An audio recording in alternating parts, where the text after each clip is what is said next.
గౌరవ ముఖ్యమంత్రి గారు అక్కడి నుంచి కాకుండా మీ మధ్యలో వెళ్ళి మాట్లాడమని నాకు సూచన చేశారు.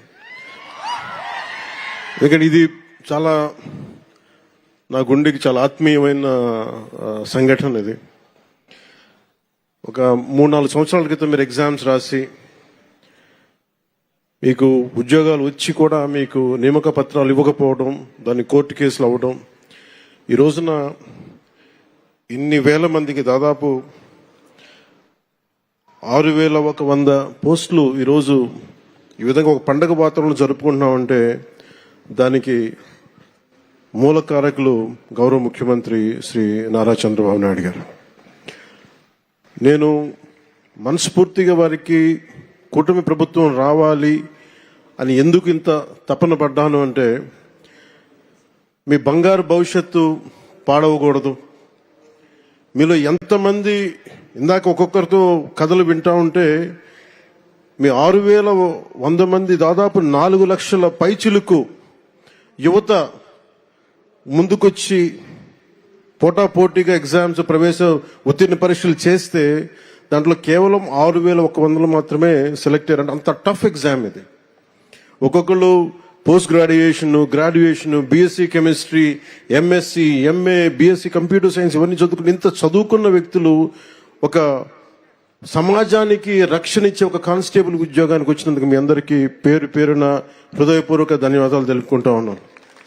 ఇది నాకు ప్రత్యేకించి మొన్న ఈ మధ్యన గౌరవ ముఖ్యమంత్రి గారి సూచనలతోటి ఆయన అసెంబ్లీలో మేము మన ప్రమాణ స్వీకారం చేసిన తర్వాత మొట్టమొదటి అసెంబ్లీలో మేము ఒక మాట ఇచ్చాం. ఆంధ్రప్రదేశ్ సుస్థిరత కోసం, యువత భవిష్యత్తు కోసం మేము నిలబడతామని. ఎక్కడా కూడా వ్యవస్థీకృతం అయిపోయింది అవినీతి అనేది. అలాంటి వ్యవస్థీకృతమైపోయిన అవినీతిని మేము చిత్తశుద్ధిగా దాన్ని లేకుండా చేస్తాం, ఒక ప్రయత్నం చేస్తా ఉన్నాం. దాంట్లో భాగంగానే ముఖ్యమంత్రి గారి దృష్టికి తీసుకెళ్లి పంచాయతీరాజ్లో దాదాపు 10,000 మంది పైచిలుక్కి ఒకేసారి మేము ప్రమోషన్స్ ఇవ్వడం జరిగింది. ఇది ముఖ్యమంత్రి గారి దార్శనికతకి, వారు పంచాయతీరాజ్ వ్యవస్థలో ఎలాంటి అవినీతి లేకుండా ముందుకు తీసుకెళ్లిన వారి సలహాలు, సూచనలే నేను 10,000 మందికి మేము ఒకేసారి ప్రమోషన్లు ఇవ్వడం జరిగింది. అదే కోవలో 6,000 మంది దాదాపు 4 నుంచి 5 సంవత్సరాలు అనుకుంటారు మీ అందరూ మీ ప్రవేశ పరీక్షలు రాసి నియామక పత్రాలు వచ్చిన తర్వాత ఇవ్వలేకపోయినందుకు ఒక 3 సంవత్సరాలు, 3.5 సంవత్సరాల విలువైన కాలం కోల్పోయారు అందరూ. ఆ కాలాన్ని ఎవరు తిరిగి తీసుకురాలేరు. డబ్బు తిరిగి రావచ్చు కానీ కాలం, ఎందుకంటే 6,000 మంది మీరు మాట్లాడుతూ ఉంటే ఒక్కొక్కరు ఇక్కడ కూర్చున్న 6,000 మంది మీ తల్లిదండ్రులు, ఒక్కొక్కరి కష్టాలు ఎక్కడో అల్లూరు సీతారామరాజు జిల్లా నుంచి కావచ్చు, అనంతపురం జిల్లా నుంచి కావచ్చు, అలాగే మన ఉత్తరాంధ్ర శ్రీకాకుళం, విజయనగరం. నాకు నుంచి అదే అడుగుతున్నాను. మన హోంమంత్రి అనిత గారిని, సోదరు అనిత గారిని అడుగుతా ఉన్నా, ఎందుకు ఎక్కువ మంది శ్రీకాకుళం, ఉత్తరాంధ్ర ఎందుకు ఎక్కువ చెప్పలేదు, మిగతా జిల్లాల నుంచి రావట్లేదంటే, నాకు మిగతా జిల్లాలు మా గౌరవ ముఖ్యమంత్రి గారు కూడా చెప్తున్నారు, మిలిటరీకి సర్వీసెస్ కి ఎక్కువ మన ఉత్తరాంధ్ర జిల్లా నుంచి వస్తాయని చెప్పి. ఉత్తరాంధ్ర నాకు అనిపిస్తే ఒకసారి భరతమాత గుడి కూడా అక్కడ ఉత్తరాంధ్రలో ఉంది. అంటే మీరు సమాజం కోసం ప్రకాశం, కాకినాడ, ఒక జిల్లా, అన్ని జిల్లాలు మనే, ఒక జిల్లా ఎక్కువ ఒక జిల్లా తక్కువ కాదు. కానీ సత్యసాయ ఏ జిల్లా ఎక్కువ కాదు, ఏ జిల్లా తక్కువ కాదు, అన్ని సమానం. గౌరవ ముఖ్యమంత్రి గారు ఎంత ప్రేమ లేకపోతే మీ సత్యసాయి జిల్లాకి ఎన్ని పరిశ్రమలు పట్టుకొచ్చారు, అలాగే ఎంత ప్రేమ లేకపోతే మన ప్రకాశం జిల్లాకి జేజేఎం పట్టుకొస్తారు. ఏ జిల్లా అక్కడ బాపట్ల అన్నా, గుంటూరు అర్బన్ అంటున్నారు, అనకాపల్లి, తిరుపతి, 1-2.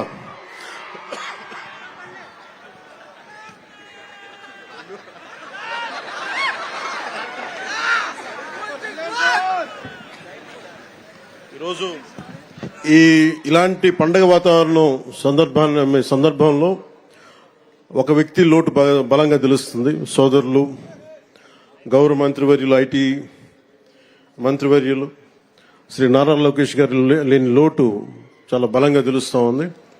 ఎందుకంటే ఇలాంటి ఒకేసారి ఇంతమందికి ఇవ్వాలని చెప్పి మెగా డిఎస్సి కూడా ఆయన ఆధ్వర్యంలోనే చేయటం, అదే తరహాలో ఇది కూడా ఇవ్వటం మనస్ఫూర్తిగా వారి ధన్యవాదాలు, వారికి నా మనస్ఫూర్తిగా నా అభినందనలు తెలియజేస్తూ, వారి లేని లోటు చాలా స్పష్టంగా ఉందని తెలియజేస్తూ మీ అందరికి కూడా, మీ అందరి తరపున వారికి నా ధన్యవాదాలు తెలుపుతా ఉన్నాను. అలాగే ఇందాక లోకి బాబురావు గారు మాట్లాడింది నాకు ఎంత కదిలించేస్తున్నాయంటే, మీ కథలు కుందరపు మణికంఠ గారు కావచ్చు, కసింశెట్టి అఖిల్ గారు కావచ్చు, కొమ్ము శిరీష గారు కావచ్చు, షేక్ గండ్లూరు హఫీజం గారు కావచ్చు, ఇట్లా 6,000 మందిని ఒక్కొక్కరిని మీరు ఎలా సెలెక్ట్ అయ్యారంటే ఒక్కొక్క కథ ఉంటుంది. నేను మా నాన్నగారిని చూసేవాడిని. నాకు ఊహ తెలిసేటప్పటికి మా నాన్న పెట్టి ఆఫీసర్, ఆయన ఒక కానిస్టేబుల్గా ప్రారంభమై, మా కోరిక ఏంటంటే మా నాన్న వచ్చిన ప్రతి ప్రమోషన్ మా ఇంట్లో పండుగ ఉండేది. ఎప్పుడు ఎస్ఐ అవుతారు, ఎప్పుడు ప్రిన్సిపల్ ఎస్ఐ అవుతారు, ఎప్పుడు సిఐ అవుతారు, ఎప్పుడు ఒక ఏఎస్ అసిస్టెంట్ ఎక్సైజ్ సూపరింటెండెంట్గా, ఇవన్నీ మేము వెయిట్ చేసేవాళ్ళం. ఎప్పటికప్పుడు ఎగ్జామ్స్ రాస్తూ ఉండేవాళ్ళం, డిపార్ట్మెంటల్ ఎగ్జామ్స్. సో మీకు డిపార్ట్మెంటల్ ఎగ్జామ్స్ ఉంటాయి అంటే మీ చదువు కానీ మీ లెర్నింగ్ కానీ ఎప్పటికీ అవ్వదు. అది it's an on going learning process.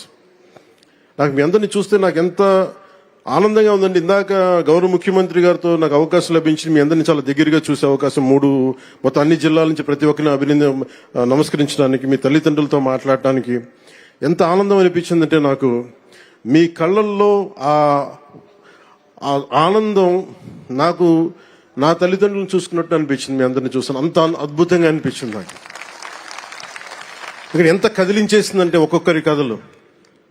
అలాగే గౌరవ ముఖ్యమంత్రి గారు నాకు ఆదేశం ఇచ్చారు ఇందాక, లాకే బాబురావు గారి ఇంటికి, మన గ్రామానికి రోడ్లు లేవు, మీరు ఖచ్చితంగా దాన్ని చేయాలంటే గౌరవ ముఖ్యమంత్రి గారికి నేను ఈరోజు సభాముఖంగా మాటిస్తున్నాను. వెంటనే దానికి రోడ్లు వారికి వేసే కార్యక్రమాన్ని శాఖకు నేను తెలియజేస్తాను. అంటే నాకు ఏమి నచ్చింది దీంట్లో అంటే, మీరు కాకి చొక్కా వేసుకుంటే అది మీ గుండె ధైర్యానికి సూచన. అది అందరూ భయపడతారు ఇలాంటి బాధ్యతతో కూడిన ఉద్యోగాలు చేయాలంటే. కానీ మీరు ఎదురొచ్చి సమాజం కోసం మీరు చేస్తున్నారు సేవ, సమాజం కోసం మీరు సేవ చేస్తున్నారు. దాదాపు ఇన్ని కోట్ల మంది జనానికి మీరు ధైర్యం ఇస్తున్నారు. అలాగే నేను మేడం అనిత గారికి కూడా చెప్తా ఉన్నాను, మీకు విధి నిర్వహణలో మీ మీద చిన్నపాటి కించపరిచిన మీ ఉన్నతాధికారులు మీకు అండగా ఉండాలని మనస్ఫూర్తిగా నేను కోరుకుంటున్నాను. ఎందుకంటే ఒక కానిస్టేబుల్ అనే ఒక పదం మీద ఎవరన్నా సరే గొంతెత్తుదామంటే, ఈరోజు మీ అందరి కథలు ఏమి అర్థమైనాయి అంటే, 5 కోట్ల మంది ప్రజలకి, దేశ ప్రజలకి ఒక ఉద్యోగం కోసం మేము ఎంత తపన పడతాం, ఎంత కష్టపడతాం. కేవలం 2 ఆడపిల్లలనే పెట్టుకొని ఒక వెనకబడ్డ కులాల నుంచి వచ్చిన ఎంత కష్టపడతాం, ఇది ప్రజలకి తెలియచేయడం చాలా చాలా చాలా అవసరం. చాలా ఉత్తేజాన్ని ఇచ్చారు మీరు, చాలా ఆనందాన్ని ఇచ్చారు.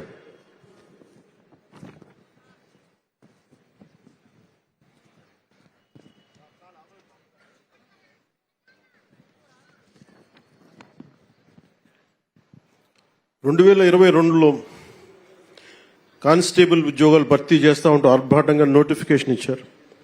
కేసుల రూపంలో న్యాయపరమైన చిక్కులు ఎదురైతే పట్టించుకోకుండా వదిలేశారు. ఉద్యోగ నియామకాలకు ఉన్న అడ్డంకులను తొలగించడం ఎలా అని కనీస ఆలోచన కూడా చేయలేదు. అర్హత ఉన్న మీరింత కష్టపడి ఇంట్లో ఇన్ని కన్నీళ్లు కష్టాల మధ్య మీరు కష్టపడి వచ్చిన తర్వాత కూడా అర్హత ఉన్న ఉద్యోగాల కోసం మీరంతా ఏళ్ల తరబడి వేచి చూసేలా చేశారు. మీరు కోల్పోయిన 3 ఏళ్ల కాలం మేము తిరిగి ఇవ్వలేం, కానీ గౌరవ ముఖ్యమంత్రి గారు మీకు భరోసా ఇచ్చారు. ఈ రోజున కార్యక్రమం గౌరవ హోంమంత్రి గారి అనిత గారి ఆధ్వర్యంలో మేము ఉన్నాం. గత ప్రభుత్వంలో జరిగిన నష్టానికి మేము తిరిగి మీ కాలాన్ని తీసుకురాలేం, కానీ మేము మీకు అండగా ఉంటామని చెప్పి చాలా పెద్ద మనసుతోటి పండగ వాతావరణంలో చేయించిన గౌరవ ముఖ్యమంత్రి మన నారా చంద్రబాబు నాయుడు గారికి మనస్ఫూర్తిగా నా ధన్యవాదాలు తెలియజేస్తాను. కూటమి ప్రభుత్వం అధికారంలోకి వచ్చిన వెంటనే కానిస్టేబుల్ నియామకాలు ప్రక్రియ తక్షణం పూర్తి చేయాలని సంకల్పించింది. ఒక దృఢ సంకల్పంతో ఇందాక గౌరవ ముఖ్యమంత్రి గారు చెప్పినట్టుగా న్యాయపరమైన చిక్కులు తొలగించే పనిని చేపట్టింది. మీ నియామకానికి చట్టపరంగా ఎలాంటి ఇబ్బందులు లేకుండా చేసిన తర్వాతే అన్ని రకాల పరీక్షలు పూర్తి చేశారు.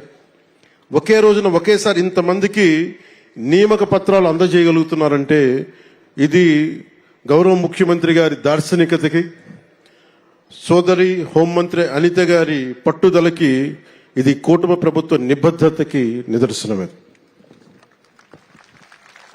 6,100 పోస్టులకి నోటిఫికేషన్ ఇస్తే 6,014 మంది ఎంపిక కాగా 5,757 మంది ఫిట్నెస్ పరీక్షలు దాటి శిక్షణకి అర్హత సాధించారు. అందులో 1,062 మంది మహిళలు కూడా ఉండడం చాలా చాలా ఆనందంగా ఉంది. సో ముఖ్యంగా మహిళా క్యాడెట్స్ అందరికీ కూడా నా ప్రత్యేక ధన్యవాదాలు. మీరు ఈరోజు ఎంత ధైర్యం ఇచ్చారంటే అసలు మీ అందరిని ప్రత్యేకంగా సన్మానం చేయాలి. మీ అందరికీ, మీ ఇంట్లో మీ తల్లిదండ్రులకి, మన రాష్ట్ర ప్రజలకు ఎంత ఉత్సాహం ఇచ్చారంటే ఒక్కొక్కరు ఒక ఝాన్సీ రాణుల్లో ఉన్నారు. మీరు అందరూ మాట్లాడుతూ ఉన్నారు. ఈసారి కానిస్టేబుల్ పోస్టులకి ఎంపికైన వారిలో 4,051 మంది, సుమారు 67% మంది ఉన్నత విద్య అభ్యసించిన వారు ఉన్నారు. 810 మంది బీటెక్, ఎంటెక్, బీసీఏ వంటి సాంకేతిక కోర్సులు పూర్తి చేస్తే 2,094 మంది గ్రాడ్యుయేషన్ పూర్తి చేశారు. 314 మంది పీజీ, ప్రొఫెషనల్ కోర్సులు పూర్తి చేసి కానిస్టేబుల్గా ఎంపికయ్యారు. మీ చదువు సమాజానికి ఉపయోగపడాలి. మీ సాంకేతిక నైపుణ్యం సైబర్ నేరాలను అరికట్టడానికి ఉపయోగపడాలి. ఈ నెల 22వ తేదీ నుండి సుమారు 9 నెలల పాటు మీకు నేరాల నియంత్రణ, అంతర్గత భద్రత, cyber securities, state of art technology తదితర అంశాల్లో శిక్షణ ఇస్తారు. రాష్ట్రంలో ఈ మధ్యకాలంలో కొన్ని ప్రత్యేక తీవ్రవాద జాడలు బయటకు వస్తూ ఉన్నాయి. వాటి మీద కూడా మీరు ఒక దృష్టి పెట్టాలి. గత ప్రభుత్వ హయాంలో క్రికెట్ బెట్టింగ్, గంజాయి, డ్రగ్స్ వాడకం గ్రామ స్థాయికి చేరిపోయింది. ఇది సైబర్ మోసాలు విపరీతం అయిపోయాయి. ఈ మోసాలకి అమాయకులు బలవుతూ స్టేషన్ల చుట్టూ తిరుగుతూ ఉన్నారు. ఇలాంటి సంఘటిత నేరాల నియంత్రణపై దృష్టి సారించాలి. కానిస్టేబుల్సే మన పోలీస్ శాఖకి మూల స్తంభాలు. మీరు లేకపోతే పోలీస్ శాఖ లేదు, మీరు లేకపోతే జీవం లేదు, మీరు లేకపోతే గుండె ధైర్యం లేదు. చాలా మంది ఉన్నతాధికారులు నాతో మాట్లాడుతూ, ముఖ్యంగా గ్రే హౌండ్స్ కానీ మీద యంగ్ కానిస్టేబుల్స్ చూసి చాలా మంది ఉన్నతాధికారులు కొన్ని సంవత్సరాలు నేను చెప్తా ఉంటారు, వాళ్ళని చూస్తే మా కష్టాలన్నీ మర్చిపోతాం, ఒకసారి వాళ్ళు మాకు ధైర్యం ఇస్తారని చెప్పి సందర్భాలు నేను చాలాసార్లు విన్నాను. సో కానిస్టేబుల్ ఉద్యోగం పోలీస్ శాఖకి మూల స్తంభం లాంటిది. సో నా తండ్రి కూడా కానిస్టేబుల్ గానే ఉద్యోగ జీవితాన్ని ప్రారంభించారు. పనిలో నిబద్ధతతో పాటు ఎదగాలన్న కాంక్ష ఆయనలో చాలా బలంగా ఉండేవి. కానిస్టేబుల్ నుంచి ప్రమోషన్స్ తెచ్చుకొని ఒక పోలీస్ అధికారి, ఒక ఏఎస్ఐగా స్థాయికి వచ్చారు. ఆ కానిస్టేబుల్ ఉద్యోగంతోనే మా అందరికీ ఒక జీవితం ఇచ్చారు, మమ్మల్ని చదివించారు. విలువలతో నిండిన ఆయన ప్రస్థానం నుంచి మేము స్ఫూర్తి పొందాం. సో మనకి ఇంత ఇచ్చిన సమాజానికి మేమేం తిరిగి ఇవ్వాలన్న ఆలోచనే నా ప్రభావం ఉంది. వారి ప్రభావంతో ఈ రోజున మేము ఏదైనా నిలబడగలుగుతున్నాం, ప్రజలకు ఏదైనా చేయగలుగుతున్నానంటే మీరు గుర్తుపెట్టుకోండి, మీలాగే మా నాన్నగారు కూడా ఒక కానిస్టేబుల్ నుంచి జీవితాన్ని ప్రారంభించి ఆయన స్ఫూర్తే నాకు ఈరోజు మీ ముందుండే అవకాశాన్ని ఇచ్చింది. సో మీలో ఒకటిగానే నేను మాట్లాడుతున్నాను. మీరు ప్రజలకి అండగా ఉండండి, మీకు ప్రభుత్వం అండగా ఉంటుంది. పోలీసు ఉద్యోగం ఎంతో బాధ్యతతో కూడిన ఉద్యోగం. సమాజం పట్ల బాధ్యత, ప్రజలకి సేవ చేయాలన్న బలమైన కాంక్ష ఉన్నవారు మాత్రమే ఈ ఉద్యోగానికి వస్తారు. పోలీసు విధుల్లో క్రమశిక్షణ, నైతిక విలువలు, ప్రజల పట్ల సేవాభావం ముఖ్యం. ప్రజలకు ఎలాంటి ఇబ్బందులు కలిగినా, వారి హక్కులకు భంగం వాటిల్లిన అన్యాయం జరిగిన మొదటి గుర్తొచ్చేది పోలీస్ శాఖ. ఇందాక అనిత గారు చెప్తా, ఒక కానిస్టేబుల్ ఒక కాకి డ్రెస్ కనిపిస్తే ఒక లేని ధైర్యం వస్తుంది ప్రజలకి. సో మీరు వేసుకున్న కాకి సమాజానికి రక్షణ కవచం లాంటిది. సో అందుకని మీరు మీ కాకి దాన్ని ఎక్కడా కూడా దాన్ని తగ్గించకండి. అందుకని దాన్ని దయచేసి దృష్టిలో పెట్టుకొని మీ కాకి ఈ సమాజానికి ఒక రక్షణ కవచం. దాని గౌరవాన్ని నిలబెట్టాలని మనస్ఫూర్తిగా నేను ఆకాంక్షిస్తున్నాను. మీ విధులు ఈ రోజున గౌరవ ముఖ్యమంత్రి గారు కోరుకున్న దాదాపు 15% ఆర్థిక అభివృద్ధి కావాలి అని మా అందరికీ చెప్తా ఉంటారు. వారు చెప్పేది కూడా శాంతి భద్రతలు బాగుంటేనే దేశాభివృద్ధి బాగుంటుంది, రాష్ట్రాభివృద్ధి బాగుంటుంది, రాష్ట్రం ఆర్థిక అభివృద్ధి చాలా బలంగా ఉంటుంది.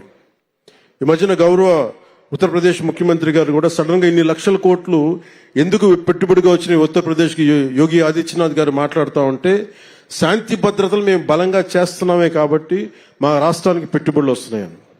అదే మాకు గౌరవ ముఖ్యమంత్రి గారు కూడా బలంగా సూచనలు ఇస్తా ఉన్నారు.